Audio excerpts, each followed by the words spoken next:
화평장로교회 새벽 기도회를 하나님 앞에 올려드리겠습니다. 함께 신앙 고백 드립니다. 전능하사 천지를 만드신 하나님 아버지를 내가 믿사오며 그 외아들 우리 주 예수 그리스도를 믿사오니 이는 성령으로 잉태하사 동정녀 마리아에게 나시고 본디오 빌라도에게 고난을 받으사 십자가에 못 박혀 죽으시고 장사한 지 사흘 만에 죽은 자 가운데서 다시 살아나시며 하늘에 오르사 전능하신 하나님 우편에 앉아 계시다가 저리로서 산자와 죽은 자를 심판하러 오시리라. 성령을 믿사오며 거룩한 공예와 성도가 서로 교통하는 것과 죄를 사하여 주시는 것과 몸이 다시 사는 것과 영원히 사는 것을 믿사옵나이다. 아멘. 우리 함께 찬양 드립니다.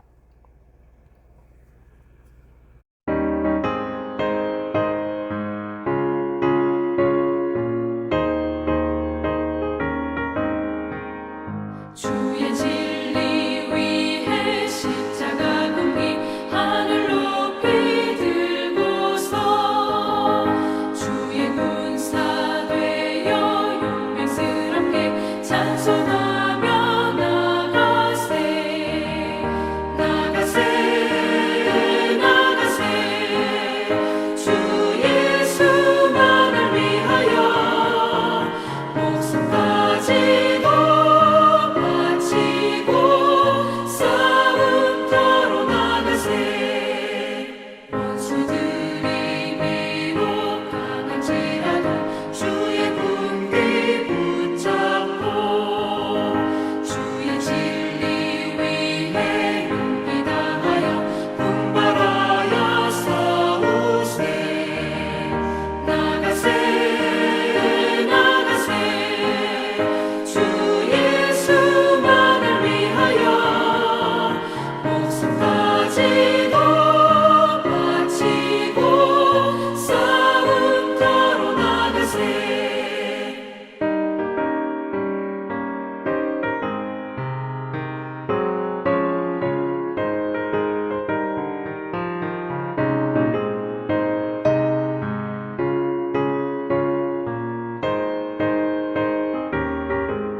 산과들과 바다 가는 곳마다 주의 군기 날리며 한갑고도 기쁜 승리의 소식 온 세상에 전하세 나가세 나가세 주 예수만을 위하여 목숨까지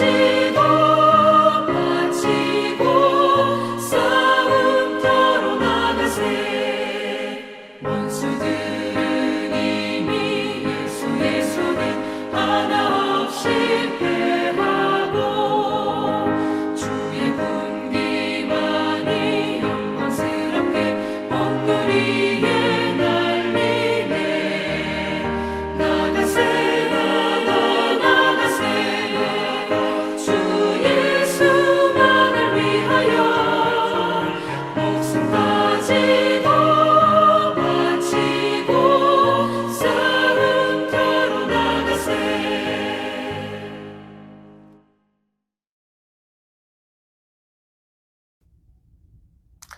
고린도후서 11장 12절로 15절의 말씀, 고린도후서 11장 12절로 15절의 말씀 제가 봉독하겠습니다. 내가 하는 것을 또 하리니 기회를 찾는 자들의 그 기회를 끊어 저희로 하여금 그 자랑하는 일에 대하여 우리와 같이 되게 하려 함이로라. 저런 사람들은 거짓 사도요 괴휼의 역군이니 자기를 그리스도의 사도로 가장하는 자들이니라. 이것이 이상한 일이 아니라 사단도 자기를 광명의 천사로 가장하나니 그러므로 사단의 일꾼들도 자기를 의의 일꾼으로 가장하는 것이 또한 큰 일이 아니라 저희의 결국은 그 행위대로 되리라. 아멘. 오늘 이 본문의 말씀을 가지고 의의 일꾼을 분별하기 어려운 시대라는 제목으로 이 말씀을 함께 나누겠습니다. 오늘 11장의 말씀은 거짓 사도들의 그 모든 역사가 의의 사도인 것처럼 드러나고 있는 상황을 전혀 분별하지 못하고 있는 교회에 대한 말씀입니다. 11장 본문을 시작하면서 사도 바울은 고린도 교회에 대해서 자신이 느끼고 분별하는 모든 것들을 숨김없이 전달해 주고 있습니다. 바울이 이렇게 모든 것을 분별할 수 있는 이유를 세 가지로 들어서 설명해 주고 있습니다. 첫째로 바울은 누구보다도 하나님의 열심으로 고린도 교회 성도들에게 열심을 다하였다는 것과, 둘째로 고린도 교회 성도들의 마음이 그리스도를 떠나 부패할 위험에 처해 있다라고 하는 상황이었습니다. 마지막으로 바울은 지금 고린도 교회에서 성도들을 미혹하게 하는 거짓 교사들조차 비교하지 않으려는 사도들과 자신이 비교해도 전혀 뒤처지지 않는 사람이라고 하는 사실입니다.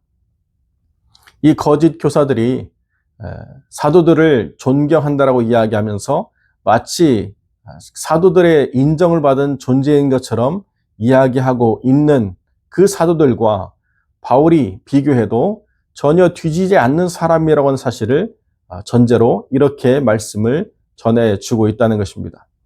이미 거짓 사도들, 거짓 선지자들의 메시지에 오염되어 있는 교회에 이런 이야기를 한다는 것은 받아들여지기가 굉장히 어려운 거죠.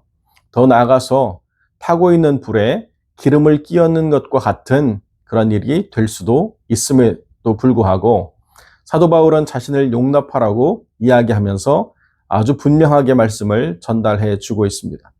왜 그럴까요? 바울이 보기에는 지금 교회가 처한 상황이 그만큼 절박한 상황이었기 때문에 그렇습니다. 이 상황을 그저 방관할 수가 없다라고 하는 바울의 절절한 심정을 우리가 충분히 느끼고 생각해 볼 수가 있습니다. 영적 부패가 너무나도 깊이 진행되었기 때문에 고린도 교회를 그냥 놔두어서는 안 된다라고 하는 사도적인 소명, 그리고 하나님에 대한 거룩한 열심이 바울로 하여금 이 문제에 대해서 아주 날카로운 성령의 검으로 들이대고 있다는 사실을 우리는 잘 이해해야 된다는 것입니다. 이것은 단순히 이전 사역자였던 바울과 현재 교회를 이끌고 있는 전임 사역자 간의 어떤 리더십 충돌이라고 바라봐서는 결단코 안 되겠습니다. 어떤 리더십들 가운데 주도권 싸움이 아니라는 거죠. 영적인 성숙으로 나아가지 않는 영적 체험을 강조하면서 이 모든 상황들이 복음을 회방하는 그런 상황이 되었기 때문에 바울은 이것을 그냥 간과할 수가 없었습니다. 영적 체험만을 강조하다 보면 결국 영혼은 공허하게 되고 지치고 만다는 사실을 바울은 분명히 알고 있었기 때문에 그렇습니다. 그래서 영적 체험을 과시하면서 성도들 사이에서 자기를 높이려고 하는 거짓 교사들, 거짓 선지자들을 비판하고 바른 영적 성장을 추구하라고 분명하게 말씀해 주고 있다는 것입니다. 자, 그러면 진정한 영적인 성숙은 어떻게 이루어지는 것입니까? 우리에게 있어서 굉장히 익숙한 고든 맥도날드라고 하는 작가이자 기독교 리더가 그의 책에서 이렇게 말하고 있습니다. 하나님이 축복하시는 삶이라는 책을 저술했는데 그 책에서 자기 발견의 고통과 굴욕이라는 가치를 전달해 주고 있습니다. 고든 맥도날드에 따르면 영혼의 개발에 있어서 자기 발견, 자기가 누구인가를 알아가는 것은 자아의 주장을 부인하는 것과 같습니다. 그것은 누구에게도 결코 만만한 싸움이 아니며 하나님의 음성을 들을 수 있는 내면의 장소를 키우려다 보면 거룩한 길에 어긋나는 우리 스스로의 태도, 욕심들을 불가피하게 발견할 수밖에 없다는 것이죠. 그것들을 합리화하거나 변명하거나 부정해서는 안 되고 그것들을 하나님 앞에서 겸손한 마음으로 고백하고 내버리기를 간구해야 된다고 하는 것입니다. 그리고 스스로의 의지를 다해서 버리려고 노력해야 된다는 거죠. 그는 이 영적 원리를 자신의 집수리의 한 부분으로 표현해 주고 있습니다. 어느 겨울날 고든 맥도날드 목사님이 자신의 집 하수 정화장치에 문제가 생겨서 고쳐야만 되는 상황이 있었습니다. 그래서 일꾼을 불러서 하수 탱크, 세프틱 탱크가 묻혀있는 뒷마당을 파도록 했습니다. 탱크 뚜껑을 들고 나니 눈에 들어오는 그 모습과 악취가 차마 표현할 수 없는 것이었습니다. 그는 그 일꾼들을 격려하면서 그곳에 있는 순간 영적인 지혜가 떠올랐습니다. 사람의 영혼을 향해 내면으로 들어가다 보면 이런 일을 발견하게 되겠구나라고 하는 생각이죠. 그 순간 사도 바울의 고백을 떠올리게 되었습니다. 젊은 시절 대부분 자기 영혼의 뚜껑을 아래로 못질한 채 한 번도 열어보지 않았던 바울이 오호라 나는 곤고한 사람이로다. 이 사망의 몸에서 누가 나를 건져내랴 라고 로마서 7장에 탄식했던 그 탄식을 이해했다는 것이죠.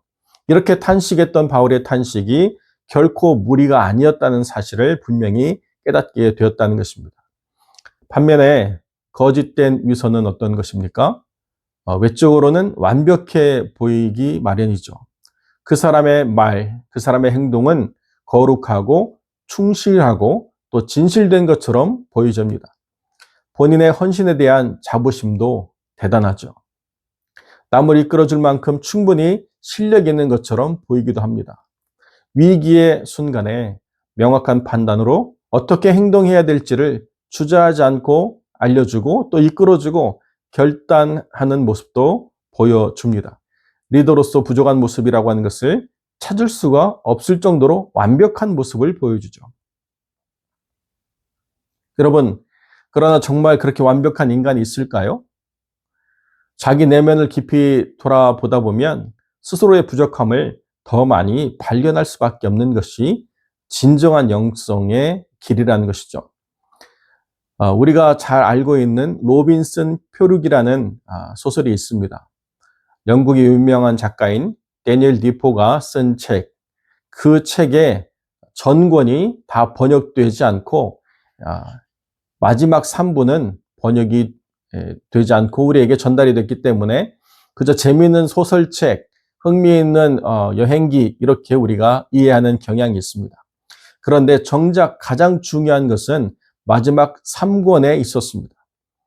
그 3권의 부제는 무인도 명상록이라는 제목을 담고 있습니다. 아마도 다니엘 디포는 자신의 생각을 로빈슨 크루소라는 사람을 통해서 투영해가지고 전달해 주려고 했던 것 같습니다. 그 중에 외적으로는 완벽한 사람이라는 부제를 담은 글에 이런 내용이 있습니다.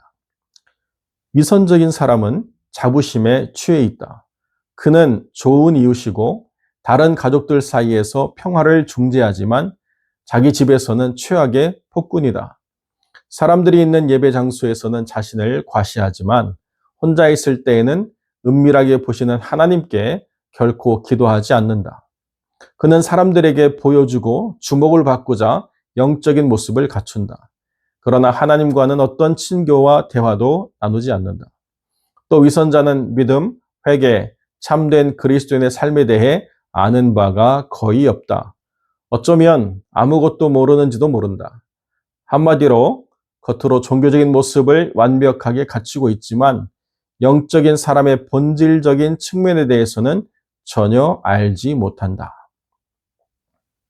사람들은 거짓 교사에 현혹되기가 굉장히 쉽습니다. 그리고 거짓 교사들이 하나님의 교회와 또 목사님들을 비난하는 비난에 현혹되기가 쉽습니다. 많은 거짓 선지자들이 이제는 여러 매체를 통해서 자기의 소리를 높이고 있습니다. 선교사라고 이름하면서 선교 현장에서 사역하지 않고 한국에서 미국에서 일반 성도들을 대상으로 사역하면서 자기의 이름을 높이고 자기의 이익을 취하고 자기의 영광을 드러내는 사람들이 얼마나 많이 있습니까? 우리는 선교사란 이름을 혼동해서는 안 됩니다. 선교사라는 이름은 정말로 문화권의 다른 지역에 나가서 다른 민족, 다른 언어를 가진 사람들을 섬기는 사람들을 선교사라고 이야기하는 것입니다. 그런데 자기를 그렇게 표현하기는 적절하지 않지만 그러나 뭔가 자기가 대단한 일을 하고 있다라고 하는 그런 이름을 얻기 위해서 어정쩡하고 불분명한 위치에서 자기를 드러내려고 하는 사람들이 활동하는 모습을 우리는 종종 볼 수 있습니다. 요 근래에도 어떤 교단에 영어 이름을 쓰는 선교사라고 자칭하는 분이 한국에서 여러 성도들을 대상으로 큰 실수를 한 것이 드러나가지고 큰 책망을 받고 자중하는 그런 이야기가 뉴스에 보도된 적이 있습니다. 왜 그런 사람들의 말에 현혹됩니까? 우리가 보기에 교회가 건강하지 않고 우리가 보기에 목회자들의 모습이 부족한 모습이 보이기 때문에 자꾸 사람들 속에서 완벽한 것을 찾으려고 하고 교회의 모습에서 부족함이 없는 교회를 찾으려고 하는 우리들의 생각이 그릇된 결과를 빚어내기 때문에 그렇습니다. 고린도 교회에서도 바울은 많은 비난을 받았습니다. 거짓 교사들이 바울을 비난하는 그 비난에 사람들이 현혹됐습니다. 바울이 끝까지 자비량으로 사역하지 않고 다른 여러 교회, 마게도냐의 연약한 교회들로부터 사례비를 받은 것을 가지고 바울을 심하게 비난했습니다. 그리고 고린도 교회에서 사례를 받지 않으려고 했던 것은 바울 스스로가 그런 자격이 없는 사람이라는 것을 깨달았기 때문에 바로 그렇게 행동했다라고 비난하고 있었던 것입니다. 바울도 스스로 마게도냐의 연약한 여러 교회로부터 사례를 받은 것을 탈취한 것이라고 표현할 정도로 강하게 8절에 표현하고 있습니다. 사례를 받을 수 없는 교회 형편에서 사례를 받은 것을 바울도 분명히 알고 있습니다. 그러나 바울이 고린도 교회의 도움을 거절하고 마게도냐의 여러 교회의 도움을 받은 것은 마게도냐 교회의 영적 부요함을 신뢰했기 때문에 그렇습니다. 영적으로 부요하고 믿음 안에서 충실한 사람들이었기 때문에 이런 후원을 받는다 하더라도, 이런 사례를 받는다 하더라도 하나님이 그들을 결코 가난하게 버려두시지 않고 그들의 삶을 채우셔서 더 풍성한 은혜로 갚아 주실 것이라고 하는 것을 분명히 알았기 때문에 물질의 부요함에 기대어서 사례를 받은 것이 아니라 믿음의 부요함에 기대어서 사례를 받은 것이기 때문에 이것이 옳은 것이라고 분명히 이야기해 주고 있습니다. 엘리야도 그 아합의 핍박을 피해서 돈 많은 부잣집에 거한 것이 아닙니다. 사렙다 과부의 집에 하나님이 두신 것도 그 사렙다 과부의 가정을 살리기 위한 것이었음을 우리는 분명히 잘 알고 있습니다. 바울이 고린도 교회의 도움을 거절하고 마게도냐 교회의 도움을 받은 것은 고린도 교회의 물질적 여유에 비하여서 그들의 영적인 빈곤함을 너무나도 잘 알고 있었기 때문에 그렇다는 거죠. 한국교회를 우리 한번 살펴보십시다. 한국교회 선교 초기에 한국교회는 굉장히 척박한 상황 가운데서 교회를 개척해야 되는 그런 자리에 있었습니다. 그럼에도 불구하고 한국교회는 스스로 자립하려고 하는 아주 건강한 교회의 관점을 세우고 있었습니다. 다른 선교지와 달리 선교사들에게 의존하지 않고 자립하려고 노력했을 뿐만 아니라 동시에 선교적인 교회로 성장하려고 애쓰는 교회였습니다. 한국교회 선교 초기에 여러 가지 선한 일들을 많이 벌였습니다. 청일전쟁이나 러일전쟁 당시에도 한국교회는 피난 가지 못한 사람들을 품었을 뿐만 아니라 피난자들의 재물을 보관했다가 돌려주기도 하는 선한 일들을 펼쳤습니다.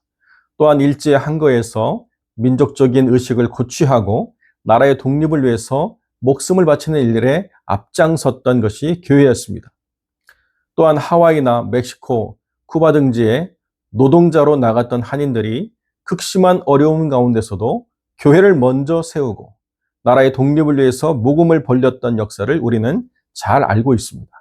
그리고 한국교회는 처음부터 선교하는 교회였습니다. 만주 지역 시베리아를 대상으로 1900년부터 선교를 시작했습니다. 북장로교회 선교부가 의화단 사건으로 파괴된 남만주 지역의 이양자 교회라고 하는 교회에 1901년 주상도라고 하는 분을, 2년 뒤에는 김상년이라고 하는 분을 전도인으로 파송했습니다.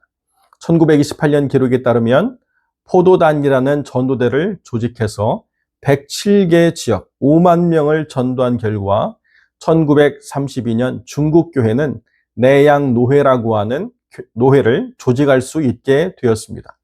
특별히 산동 지역은 평양의 여전도회의 지원이 활발하게 이루어진 지역이자 여전도회가 자체적으로 일본의 교리츠 여자 신학교를 졸업한 김순우라고 하는 선교사를 파송한 곳이기도 하였습니다. 이렇듯 영적인 부요함은 물질적인 제약이나 환경의 열악함을 넘어서는 생명력을 드러내기 마련입니다.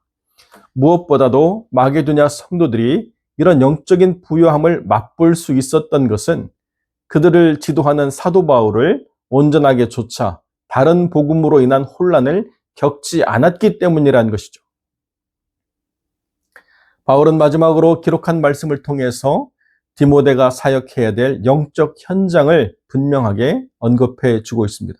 사람들이 바른 교훈을 받지 아니하며 귀가 가려워서 자기의 사역을 좇을 많은 스승을 두고 또 그 귀를 진리에서 돌이켜 허탄한 이야기를 좇을 것이라고 판단하였습니다. 지금이 바로 그런 때입니다. 그러나 사랑하는 성도 여러분, 다른 복음은 없습니다.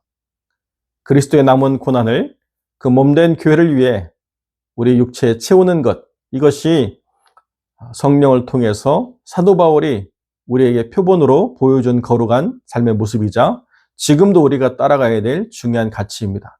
우리 모두가 오늘 하루도 자기를 부인하고 자기 십자가를 지고 주를 따르는 것, 그것이 거룩한 영적 성장이라고 하는 것을 우리가 잘 깨닫고 의의 일꾼을 분별하기 어려운 이때에 하나님의 거룩한 의의 일꾼으로 세워져 가시는 복된 영혼들이 되시기를 우리 주님의 이름으로 간절히 축원드립니다.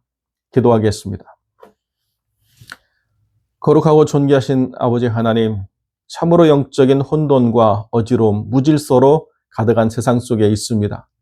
바른 말씀, 바른 지도자를 찾기에 갈급한 심령들이 많은 혼란과 어지러움을 겪는 것을 주님이 불쌍히 여기신 줄로 믿습니다. 거룩하고 존귀하신 아버지 하나님, 다른 복음이 없다는 사실을 깨닫게 하시고 우리가 손에 든 이 말씀을 통해서 하나님의 음성을 더 잘 분별해 갈 수 있도록 하나님 역사하시고 사람의 완벽함, 교회의 치밀함, 이런 모든 것들은 다 잘 포장된 것들일 뿐이며 사람을 신뢰하지 아니하고 방법을 신뢰하지 아니하고 그 속에 성령의 충만한 임재가 있는지 그 안에서 의의 일꾼으로 병기된 거룩한 그리스도의 군사들이 세워져 있는지를 분별해 갈 수 있도록 하나님 역사하여 주옵소서. 또한 우리 자신도 의의 일꾼으로 설 수 있도록 그리스도의 거룩한 군사로 세워질 수 있도록 하나님 역사하여 주옵소서. 우리 주님 안에서 성령의 전신갑주를 입고 영적 싸움 가운데 승리해 나가는 거룩한 피스메이커들이 될 수 있도록 하나님 역사하여 주옵소서. 오늘 하루도 주님을 의지하여 우리가 싸워야 될 영적 싸움 가운데 승리하는 자들이 될 수 있도록 주님 은혜를 베풀어 주시기를 간절히 소망하며 거룩하신 우리 주 예수 그리스도의 이름으로 기도드립니다. 아멘. 주기도로 새벽 예배를 마칩니다. 하늘에 계신 우리 아버지여, 이름이 거룩히 여김을 받으시오며 나라의 마옵시며 뜻이 하늘에서 이룬 것 같이 땅에서도 이루어지이다. 오늘날 우리에게 일용할 양식을 주옵시고 우리가 우리에게 죄 지은 자를 사하여 준 것 같이 우리 죄를 사하여 주옵시고 우리를 시험에 들게 하지 마옵시고 다만 악에서 구하옵소서. 대개 나라와 권세와 영광이 아버지께 영원히 있사옵나이다. 아멘.